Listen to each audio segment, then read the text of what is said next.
Saudi Aramco did not want Motiva to enter deals that could hamstring its IPO or raise questions about its strategy, leaving Motiva unable to expand, the People said. A Motiva executive said the company has not given up on increasing its U.S. processing might. A spokeswoman for Motiva declined to comment on past or potential acquisitions and expansion plans. Saudi Aramco declined to comment.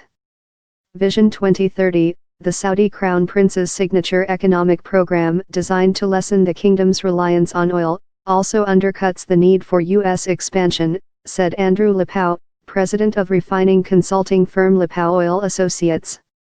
They are in the process of trying to look toward 2030, and adding assets outside of Saudi Arabia is not as critical anymore, he said.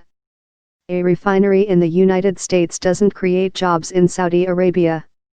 Rivals have used acquisitions and expansion to boost their share of the U.S. market. Marathon Petroleum Corp last year acquired the fifth largest U.S. refiner Andavair for $23 billion. This year, ExxonMobil Corp embarked on a multi-billion-dollar refinery expansion, and Chevron Corp added a second Gulf Coast refinery as the two largest U.S. oil companies take advantage of record production out of Texas shale fields.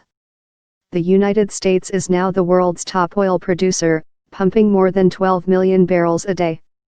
Motiva emerged from a Texaco-Saudi venture formed in 1988 as a U.S. outlet for Saudi crude.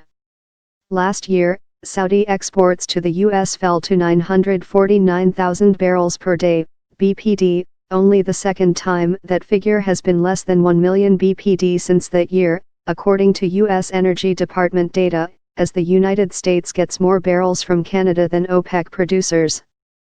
Motiva can process up to 603,000 barrels of oil a day at its Port Arthur, Texas refinery, the largest in the United States.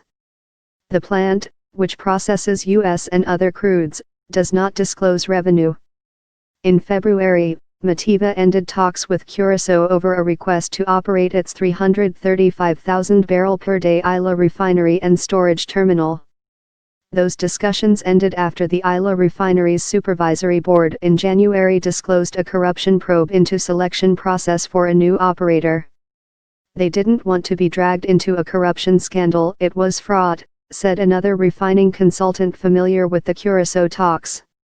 Before its split from Shell in 2017, Motiva weighed buying LyondellBasell's 264,000 BPD Houston refinery to replace plants it was turning over to Shell.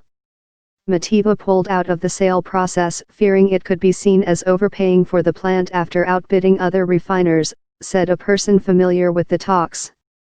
The plant was taken off the market after no bid reached Lyondell's desired minimum price, the person said. Recently, it requested proposals from investment banks to evaluate its options should Citgo Petroleum Corp., the U.S. arm of Venezuela's state oil company, go on the market, according to two people familiar with the matter. Motiva has been allowed its freedom and is heading in all directions at once, said the person familiar with Motiva's Curaçao talks, speaking on condition of anonymity. There's initiative fatigue.